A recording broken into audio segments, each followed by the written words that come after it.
And these are the visuals that you are getting of Prime Minister's mega roadshow in Bengaluru. He's being received. You have BJP leaders along with him, including Tejasvi Surya present. He's being given a traditional welcome from what we can see as he begins his roadshow. People gathered along the roads to be able to see Prime Minister Modi as he begins his roadshow. We are yet to see whether it's going to be a roadshow on his as part of his cavalcade where he remains in his vehicle, or will he also take to the street walking as he did earlier in Kerala. But you have party workers and supporters who have gathered on the sides of the road to welcome Prime Minister Modi. Now, what are we looking at? Bengaluru, the capital of Karnataka, which goes to polls, and it's a matter of days before Karnataka votes for its next government, and that's the modus operandi for BJP, which is already in power and hopes to return to power, something that will be challenged. At least the opposition in Karnataka, whether it be the Congress or the JDS, is looking to upset BJP's return. But Prime Minister Modi's roadshow coming at a time, as has been in many states, just days before the voting. BJP hoping to ride strong and high on Prime Minister Modi's popularity amid the masses. You have supporters who have gathered. Now, what are we looking at? It's going to be around a 26-kilometer road show. That's by no length and breadth less number. It's going to touch across 18 assembly constituencies, which means at least 3 Lok Sabha constituencies. That's what we are looking at in Bengaluru. So there are major traffic diversions, restrictions. There are several key routes that are very crucial to Bengaluru and of course are going to be off limit for today as long as this rally is being taken. Police advisories out. I'm also being joined by my colleague Megha. So Megha, let's really talk about the optics. While Prime Minister Modi has begun the roadshow, and this is what BJP is hoping is going to be a huge crowd puller, a huge vote gainer, and going to be able to counter the opposition charges, this being one of the lead strategies of BJP states after states. You also have Rahul Gandhi and Sonia Gandhi's rallies expected later today in Karnataka. In terms of optics, how do you weigh this in? You know, a comparison is going to be drawn, Sneha. The comparison will be drawn between what we are putting out on the screens right now, which is Prime Minister's huge mega rally there in Bengaluru, and of course with what happens in terms of the Sabha or the road shows that Sonia Gandhi and Rahul Gandhi also do on the same day in the state of Karnataka. This is the last minute spotlight that you are seeing as far as BJP strategy is concerned. You know, this effectively tells you that they are culminating their campaign on such a high note. And the pitch that is being made, which will be made again today by the Prime Minister, is to vote the Bharatiya Janata Party back in the state of Karnataka. Too many issues that were there in this election, but it all got hijacked. Remember, from the day the Congress manifesto was released, the entire, the host of issues that one was talking about when it came to the city of Bengaluru or different regions of Karnataka, everything got hijacked. And now, as far as BJP is concerned, they have turned it into a campaign that is now focusing on either Bajrangbali or Jai Shri Ram. They are, in fact, when Prime Minister yesterday escalated the attack against the Congress and made this very serious charge, accused the Congress of bowing down to terror, appeasing terror, spoke about the Kerala story, the release of the movie, and how the Congress party is having a problem with that because it exposes the truth. So you know what's happening in terms of the issues and how it has got diverted, something that we've seen in the past, and having that experience, we know that such a diversion of issues towards what's been happening there is only advantage BJP. Many political commentators saying that the Congress has shot itself in the foot They really know how to lose elections, especially in the last few days. They've handed an issue on a platter to the BJP, and the BJP has run with it. Well, you see, right now, of course, these visuals from Bengaluru. The people on both sides of the road tell you at least the story of the support the Prime Minister enjoys. Whether it is the western part or the northern part or the eastern part and now the southern part of India, his personal popularity, of course, remains high. And there are many people who just come to see him. Just curious spectators who come to see and greet the Prime Minister. How much of this gets translated into the votes? That we don't know. But yes, Karnataka has been a bastion for the BJP. BJP has done really well in the state over decades. In the last election, and even though they were unable to form the government just after the elections there, falling short of a few seats from majority, yet BJP was the single largest party. This time, there are some numbers that have been put out by agencies, who are doing their ground work there in the surveys. They do suggest that maybe it's a neck and neck fight between the Congress and the BJP there in the state. There are some who are giving a little more, or rather a bit of an edge to the Congress over the Bharatiya Janata Party. But these last few days, Neha, these last few days are going to be very, very crucial. We are speaking to leaders across party lines. JDS, Congress, BJP, and the sense you get is wait really for the last day of the campaigning and then form your opinion as to which way the wind is blowing in the state of Karnataka. So yes, the exit polls are going to be very important. One will be looking at that, but these visuals, at least in the city of Bengaluru, do tell you that the BJP has not lost much of its support, because you're talking about anti-incumbency, you're talking about serious charges of corruption against the Bharatiya Janata Party government there, especially after the new chief minister took over, Mr. Bobai, Yadurappa having to step down, what happened to that optics, those suggesting that the Lingayat community, the biggest vote bank for the Bharatiya Janata Party over years, been not happy because it was seen as if Yadurappa was forced to step down and Mr. Bobai was replaced him. That that one decision of the Bharatiya Janata Party was not taken well by that community, and they may not be voting for the Bharatiya Janata Party this time, but that's really not the case. All the surveys there do suggest that the Lingayat support is still there with the Bharatiya Janata Party. They are still enjoying a majority of the chunk as far as Lingayat voters are concerned, and they are still supporting who they've been supporting for years, which is the BJP, and bringing Yadurappa back right at the fag end. And you saw those visuals of the Prime Minister holding his hand, Mr. Amit Shah having breakfast with his son. That, of course, there were some who said it's damage control, but it has worked. It has really worked for them. But then on the other hand, let's also not forget that you have examples like Jagdish Shettar, who, a former Chief Minister of the Bharatiya Janata Party there, having to quit because he was not accommodated. Ticket was not given to him, crossing over to the Congress side. He's also a Lingayat leader. Will that cause a dent? These are too many questions, as far as the politics there in Karnataka is concerned. But right now, Prime Minister there in this mega roadshow. And let me quickly just take you through the details, Neha. This roadshow, which of course has been split in two parts, Saturday and Sunday. This will be a entirety, I think, 26 kilometers, the entire of the distance that he will be covering in 2 days. Today, he's begun this roadshow just a short while ago. It should be getting over by early afternoon, which is about 1:30 or 2. And today he's moving from Brigade Millennium in JP Nagar to the Namma Circle in Malleshwaram in Bengaluru Central. The number of people, of course, is just a guess right now, the ones who've turned up. You can't really put a finger on that number at this moment. But yes, the estimate does suggest that several lakhs will be there witnessing it firsthand when the Prime Minister is making his way through the roads in Bengaluru. Right.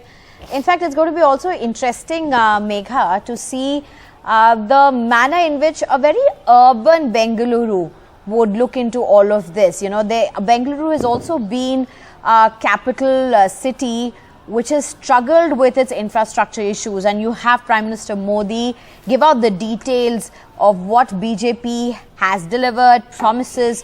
But it's also been a city that has had its own challenges, whether it be with traffic, whether it be with commuting, whether it be with the drainage system, waste disposal, polluted lakes. So it's going to be very interesting to see, and also the fact remains a very, very weak voting percentage on the crucial poll day. That's always been a struggle for Bengaluru. Also a largely urban problem, but particularly if you're talking about Bengaluru, because Prime Minister Modi is holding this his roadshow here, and the roadshow is underway. So it's going to be interesting how a very urban Bengaluru looks at this as well, Megha. Yeah, that's correct. But remember, Sneha, you, of course, despite the fact that problems are there in Bengaluru, infrastructure problems are there, transport problems are there. Remember, in the couple of years back, you saw the kind of water submergence that happened in many parts, the lower parts of the city of Bangalore. There were cars and vehicles and lower levels of the buildings completely submerged, and that was a huge, huge problem. Just 2 days of rains, and then it had caused so much of a havoc in the city. So those problems are there, they are existing. But let's not forget that when it comes to these cities, the urban areas, they have traditionally been, especially in Karnataka, they have traditionally been a stronghold for the Bharatiya Janata Party. And these are the visuals of Prime Minister Narendra Modi's roadshow, a mega roadshow by the Prime Minister in the heart of Karnataka. That's its capital, Bengaluru. A 26-kilometer long roadshow is what we are looking at. Something that started around 20 minutes back, and this is Prime Minister Narendra Modi that you can see, and his cavalcade. Supporters on all sides of this route. In fact, there are around 18 assembly constituencies that Prime Minister Modi is going to be travelling through as part of this roadshow. I'm being joined by my colleague Veer Raghava. Now, Veer Raghava, this of course has been a very usual strategy with BJP, with its top leaders, including Prime Minister Narendra Modi's roadshow just days before the voting. But can you break down the significance of what we are seeing in terms of the optics, in terms of the visuals, and the potential outreach just days ahead of the voting in the capital city of Bengaluru, a very urban center, but of course, as we can see, people coming in from all over, supporters and party workers as well. That's right. Bengaluru, of course, the bastion of the BJP when it comes to a parliamentary election, but not so when it comes to an assembly election. If you take 2018, for instance, out of the 28 urban constituencies in Bengaluru, 15 was won by the Congress, 11 by the BJP and 2 by the JDS.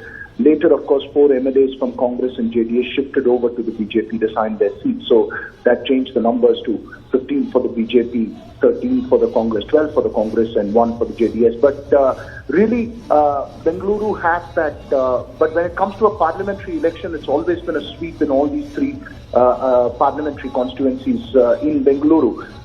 So this roadshow aimed at using the Narendra Modi appeal as far as this assembly election is concerned. This is a city where there is voter apathy. You have people from outside the state, several of them living outside the state, who relate with the Narendra Modi image. There is a sense that this kind of a roadshow, the extensive one, covering 8 assembly constituencies today. Out of these 8 assembly constituencies that the Prime Minister will be taking out on his roadshow today, 2 of them are held by the Congress, the rest are held by the BJP. But this roadshow aimed at, strengthening the appeal of the BJP in Bengaluru city. You see, this is going to be an election, if it is an election that goes down to the wire, then every seat matters. And I think the BJP is putting everything it has in terms of its central leadership to turn this into a larger national narrative, use the appeal of the Prime Minister to make a dent as far as seats are concerned. And Bengaluru would be crucial in that aspect. So, yes, largely this election turning into one where the BJP, reliant on the central leadership for its campaign and the Prime Minister's charisma, whereas the Congress has kept the narrative local as far as it can, focused on its regional satraps, Shiv Kumar, Siddaramaiah and others in the state. Veeraraghav, interesting parallel here being made, and of course you also have the optics of Rahul Gandhi and Sonia Gandhi, who are going to be campaigning today in Karnataka as well. And mind you, Sonia Gandhi is somebody who will be campaigning for the first time since the 2019 parliamentary election. So that being a big statement by Congress as well. But as you were mentioning, Congress largely focusing on the local leadership. You have the vocal leaders, strongman like DK Shiv Kumar, who is leading from the front. A lot of caste optics also on the ground, where you have, the Lingayat strongman, B.S. Yediyurappa on one hand, others who have moved over to Congress like Shettar. Then you have a former chief minister. Also, as we were mentioning about vocal leaders of the Congress, whether it be DK Shiv Kumar. How are you looking at this play out? Well, the social arithmetic of Karnataka has defined its politics when it comes to an assembly election, as you pointed out. But I think that's the narrative that the BJP wants to change. You pointed out rightly that you've had Rahul Gandhi, you've had Priyanka Gandhi, and you have Sonia Gandhi as well visiting Karnataka. But the primary focus of the Congress campaign has been on its local leaders. It didn't want to turn this into a national narrative. It believed that its strength was to keep the narrative regional and local and focus on local issues. As Karnataka has been, this is an extremely discerning state when it comes to an assembly election vis-a-vis a parliamentary election. But for the moment, the images that you see, those images on your screen of the Prime Minister's roadshow in Bengaluru, well, I think that's really the effort of the BJP, to use that appeal and turn the narrative for the election, because not keep it focused on, given the problems that it had on the state leadership in terms of defense, in terms of caste arithmetic, which has confined the BJP from getting past the numbers that it needs in Karnataka. It's never been able to get a majority. It wants to turn that narrative from that model into something which is more reliant on the Prime Minister's image and the party. And that's really the effort that you're seeing on your screens now in terms of the Prime Minister's rally in Bengaluru. Interesting here is that also, just as an aside, and for those who observe Karnataka closely, there are seats known as the flip seats, and margin of victory seats. There were about 31 seats where the margin of victory was less than 5,000 votes in the last assembly election. And out of those 31 seats, 19 was won by the Congress. Majority was won by the Congress. The BJP did not have the numbers in that bit. So this kind of a rally, a last-minute push, it wants to take those kind of close contest seats out. And also remember, and I think it's important that we're talking about Bengaluru. Bengaluru, rural and urban together, had 32 assembly constituencies. And out of this 32, 19 are known as safe seats, which is primarily seats that have voted the same party since 2008. So there is a stickiness about Bengaluru MLAs who sort of are able to hold on to their seats with a firm grip. As I pointed out, 4 of the MLAs elected last time from the Congress and the JDS could resign their seats, shift over to the BJP and win their seats again. So a lot of interesting dynamics that comes out. And I think the BJP wants to change all this candidate narrative. It wants the party to have its whole, like it does in a parliamentary election. No matter who it fields in a parliamentary election in the Bangalore South constituency or the North, it's seen as a party whole seat. And for decades that is. So it wants to create a similar arithmetic in the assembly elections. That's really the effort. But of course, Karnataka has been very discerning when it comes to an assembly election vis-a-vis a parliamentary election. So the entire campaign of the BJP revolving around the Prime Minister right now in Bengaluru, aimed at possibly bolstering the party's presence and trying to change the narrative. Very interesting observations and facts here, Veeraraghav. But one question that really does come to mind with optics like this, with the kind of numbers that you're looking on the ground, with the kind of party support and frenzy, and these visuals are amazing visuals on the ground. But voter apathy has been something that has been very common with Bengaluru. Its voting share has been very bad. Its record has been very bad over the years. So when you're looking at optics like this and say the urban challenges that Bengaluru faces, is infrastructure or the urban challenges a poll issue at all? So I think it's a very important poll issue in terms of those. There has been an enormous movement in terms of citizen activists to get people to come out to vote. You're right that there has been enormous voter apathy.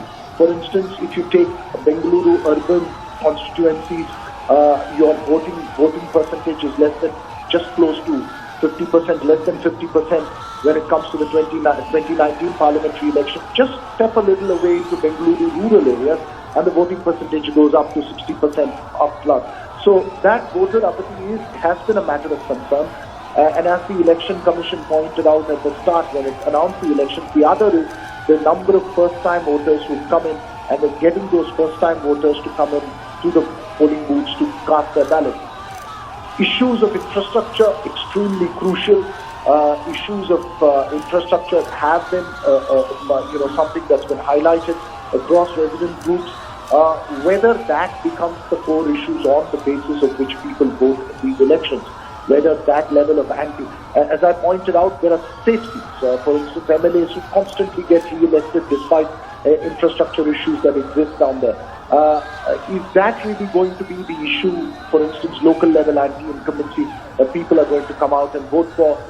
These are questions that need to be raised, and I think the BJP's effort, as I pointed out, is to take that, to hope that the Prime Minister's image can try and override some of those issues that it faces at the local level.